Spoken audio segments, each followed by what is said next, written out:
प्रगति की ऐसी सीढ़ी, रोशन होती जिससे हर पीढ़ी। आज माता पिता ने है ठानी, विद्यालय प्रबंध समिति में भागीदारी है निभानी, भागीदारी है निभानी। जनपहल सुनने वाले सभी भाई बहनों को विद्या का नमस्कार, और काकी की तरफ से भी तुम सबको जय हिंद और ढेर सारा आशीर्वाद। और चंदू की तरफ से भी ऐसा ही कुछ समझ लो। अरे चंदू, तुम्हें ये चोट कैसे लग गई? पट्टी क्यों बांध रखी है? हाँ विद्या बहन, मुझे चोट लग गई थी। अरे पर तुम्हें चोट कैसे लग गई? वो मैं पपीते के पेड़ पर चढ़ रहा था तो वहाँ से गिर पड़ा। पर पपीते के पेड़ पर क्यों चढ़ रहे थे तुम? हाँ, पूछो तो इससे। वो मुझे पपीते के पेड़ पर चढ़कर केला खाना था। हा? अरे पपीते के पेड़ पर केला कहाँ से आएगा? नहीं, केला तो मेरी जेब में था ना। विद्या बेटी, इसकी बातों को छोड़ो और प्रोग्राम को आगे बढ़ाओ। ये तो कल हलवाई की दुकान पर पायजामा सिलवाने पहुंच जाएगा।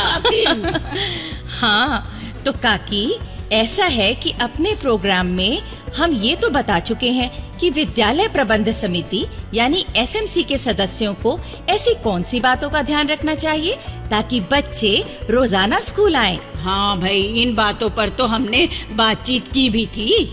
लेकिन काकी, ये बात भी तो होनी चाहिए कि कोई बच्चा बीच में ही पढ़ाई न छोड़े, और जो बच्चे पढ़ाई बीच में छोड़ गए हैं उन्हें वापस स्कूल में दाखिला दिलवाया जाए। भाई, ये कोशिश भी एसएमसी वालों को करनी चाहिए। ठीक कहा काकी तुमने। तो अपनी आज की नाटिका सुनवाने से पहले हम इसी बारे में एक बातचीत सुनवाते हैं जो एक स्कूल के हेडमास्टर जी और एसएमसी के एक मेंबर श्री मिश्री लाल के बीच हो रही है। क्यों चंदू, तुम्हें कुछ कहना है? एकदम चुपचाप बैठ गए तुम। अरे इसे मत छेड़ो विद्या बेटी, चुपचाप ही रहने दो कुछ देर के लिए। हाँ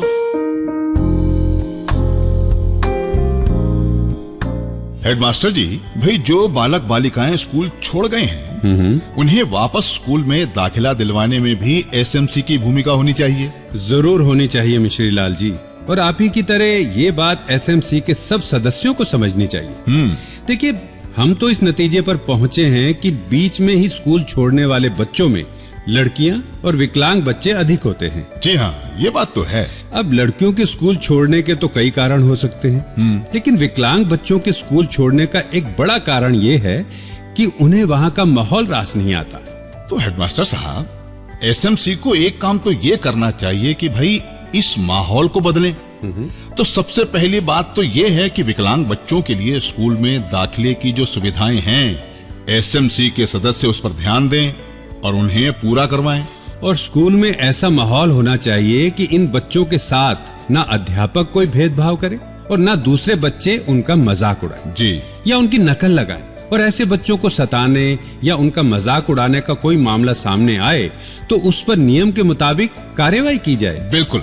और इस तरह विकलांग बच्चों का मन भी स्कूल में लगा रहेगा, और उनमें से जो स्कूल छोड़ गया है तो भाई उसे भी इस माहौल का वास्ता देकर स्कूल में दोबारा आने के लिए तैयार करना चाहिए। जी हाँ, ऐसा ही होना चाहिए मिश्री लाल जी। तो काकी, जहाँ तक विकलांग बच्चों की बात है तो एसएमसी के सदस्यों को चाहिए कि वो हेडमास्टर जी के सहयोग से स्कूल में सभाएं करें और बच्चों को बताएं कि ये विकलांग बच्चे भी हमारे साथी हैं, और सब साथियों को साथ लेकर शिक्षा की राह पर आगे बढ़ना है। लेकिन हाँ, इन पर तरस खाकर इनका हाथ नहीं थामना है, बल्कि सामान्य बच्चों की तरह इन्हें सहयोग और मदद देनी है। बिल्कुल। और विद्या बेटी, उन लड़कियों के बारे में भी तो बताओ जो लड़कियां स्कूल छोड़ जाती हैं। उसके भी कुछ कारण हो सकते हैं और इसी बारे में हम सुनने जा रहे हैं अपनी आज की नाटिका। अभी जो मिश्री लाल जी हेडमास्टर साहब से बात कर रहे थे ना, तो नाटिका के इस दृश्य में वो अपनी पत्नी से बातचीत कर रहे हैं। मतलब कि डबल रोल हो गया उनका। लेकिन उनका डबल रोल सुनने से पहले हम सुन लेते हैं ये लोकगीत। गर्मी का, बरसात का मौसम और मौसम की दुश्वारी, लेकिन पुरवाई फिर भी लगती है प्यारी। पुरवैया ठंडी हवा चले, मेरे राजा से मिलना हो। पुरवैया ठंडी, पुरवैया ठंडी, पुरवैया ठंडी हवा चले, मेरे राजा से मिलना हो। पुरवैया ठंडी हवा चले, मेरे राजा से मिलना हो।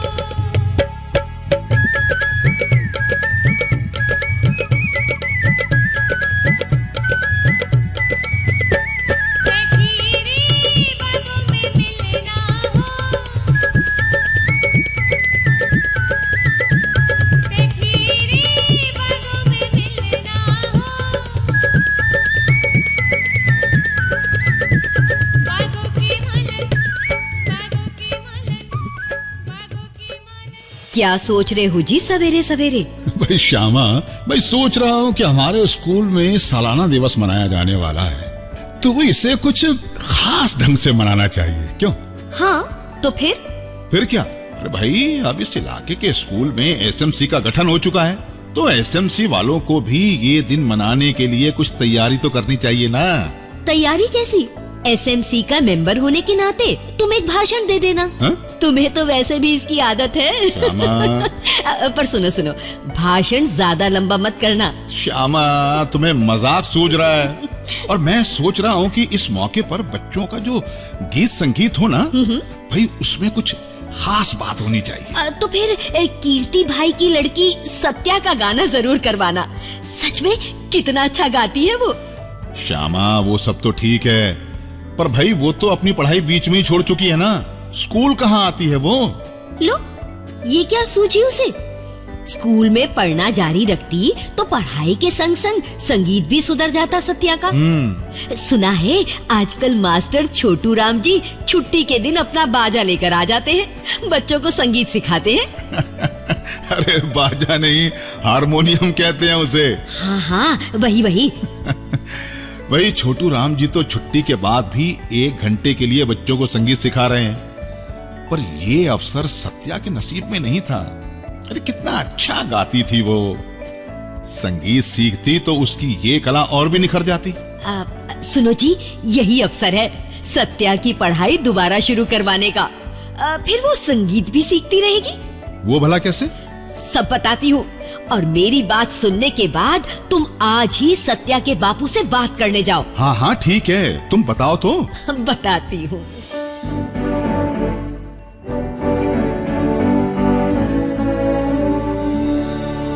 कीर्तिलाल, मुझे समझ नहीं आया कि तुमने अपनी बेटी सत्या की पढ़ाई छुड़वा क्यों दी? देखो मिस्री लाल, बेटी घर की लाज होती है। हाँ? तो अब क्या है कि सत्या बड़ी हो गई है, मुझे अब उसका स्कूल आना जाना ठीक नहीं लगता। अरे भाई, तो उसे स्कूल पहुंचाने और वहां से लिवाने का कुछ इंतजाम हो जाता। और फिर उसकी अम्मा अब बीमार रहती है, घर के कामों में उसे सत्या की मदद चाहिए होती है। कीर्तिलाल, ऐसे सब काम पूरे हो जाते हैं, पर इन छोटी छोटी बातों की वजह से बिटिया की पढ़ाई छुड़वा दोगे तुम? हाँ? और उसके अंदर जो गीत संगीत का गुण था, उसकी भी कदर नहीं करी तुमने। कदर नहीं करी? वो तो घर में भी भजन गुनगुनाती रहती है। पर वो स्कूल जाती तो उसका ये गुण और निखरता।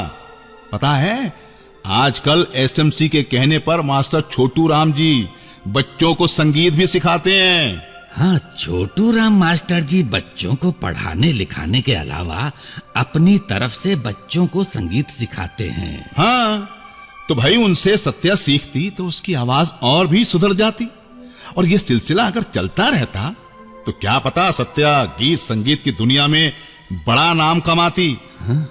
फिर तुम्हें भी गर्व होता अपनी गुणवान बिटिया पर, समझे? मिस्री लाल, बात तो तुम्हारी सोचने वाली है। सोचो सोचो कीर्तिलाल, सोचो। भाई तुम्हारे बच्चे में कोई कला है, कोई हुनर है, तो उसका गला घोंटते ना, क्या अकल की बात है? मिश्रीलाल की बात सुनकर कीर्तिलाल सोच में पड़ गया, और फिर उसने फैसला किया कि सत्या स्कूल जाना फिर से शुरू करेगी। तो इस तरह सत्या की पढ़ाई भी शुरू हो गई और वो संगीत भी सीखने लगी। और फिर सालाना दिवस के दिन सत्या ने स्कूल में जो गीत गाया तो सबने उसकी तारीफ की। विद्या बेटी, आज की नाटिका तो तुमने बहुत ही बढ़िया सुनवाई। भाई, उसमें सत्या के पिता ने जो बात कही है ना कि बेटी बड़ी हो गई तो वो उसे अकेली स्कूल नहीं भेजना चाहता, तो भाई इस बात पर भी एसएमसी को ध्यान देना चाहिए। हाँ काकी, लड़कियों और उनके माता पिता के मन में किसी प्रकार के डर, संदेह या असुरक्षा की बात नहीं होनी चाहिए। तो भाई इसके लिए एसएमसी को चाहिए कि वो ऐसा इंतजाम करे कि सब लड़कियां मिलकर स्कूल आएं और मिलकर स्कूल से जाएं।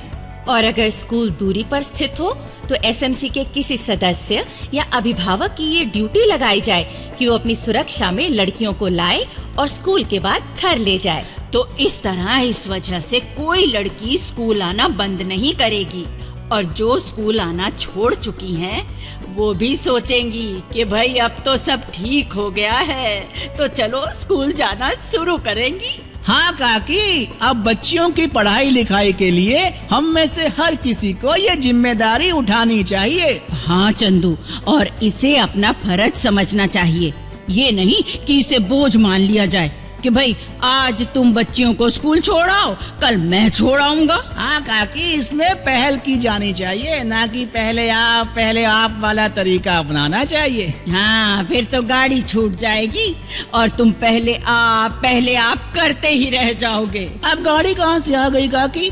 कोई गाड़ी होती तो लड़कियाँ उसमें बैठकर आराम से स्कूल नहीं चली जाती। अरे तू फिर अक्कल के पीछे लठ लेकर दौड़ने लगा चंदू। काकी, अरे मैं तो उन दो नवाबों की मिसाल दे रही थी जिनकी पहले आप में गाड़ी ही निकल गई थी। हाँ तो पूरी बात बोला करो ना काकी। अरे चल छोड़ना इस बात को। हाँ तो जरूरी बात ये है कि तुम्हारी गली मोहल्ले की लड़कियों को स्कूल जाने में कोई भी दिक्कत हो तो उसे दूर करो। ये हुई ना बात। अरे चंदू, तू कहाँ चल पड़ा? मैं अपने स्कूल के हेडमास्टर जी से कहने जा रहा हूँ कि स्कूल में पढ़ने वाली बच्चियाँ मेरी सुरक्षा में स्कूल आ जा सकती हैं। बस ये चोट ठीक हो जाए मेरी। क्या बात है चंदू, चल तुझे भी अपने फर्ज की कोई बात तो सूझी। तो अब सुनते हैं एक प्रेरक संदेश। मैं संतोष कुमारी विश्वकर्मा गिरौली प्राथमिक विद्यालय में सहायक शिक्षिका हूँ। विद्यालय प्रबंध समिति बनी, समिति के सदस्य हम लोगों का पूरा सहयोग करते हैं। विद्यालय में नामांकन एवं उपस्थिति 95% बढ़ गई है एवं प्रधान जी का पूरा सहयोग मिल रहा है।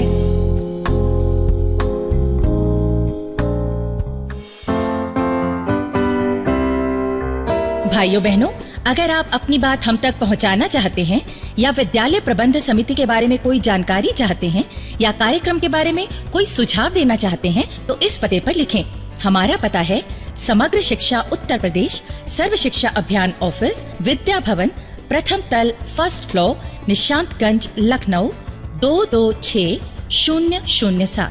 और अब पता नोट करने के बाद एक जरूरी बात और सुन लीजिए। भाइयों बहनों, हमें मालूम हुआ है कि आपको जन पहल प्रोग्राम बहुत पसंद आता है, लेकिन हम चाहते हैं कि ये प्रोग्राम और भी अच्छा बने ताकि आपको और पसंद आए। इसलिए इस प्रोग्राम में अपनी भागीदारी निभाइए। स्कूल जाने वाले बच्चों के बारे में कोई सच्ची घटना हो या बच्चे को स्कूल भेजने से परिवार ने कोई नई बात सीखी हो या आपके स्कूल में कोई ऐसी घटना हुई हो जो सभी बच्चों के लिए प्रेरक हो, तो ऐसी घटना हमें लिखकर भेजिए, हम उसे अपने प्रोग्राम में शामिल करेंगे। तो अब जन पहल के अगले कार्यक्रम तक विद्या और अपनी काकी और अपने चंदू को आज्ञा दीजिए। जय हिंद।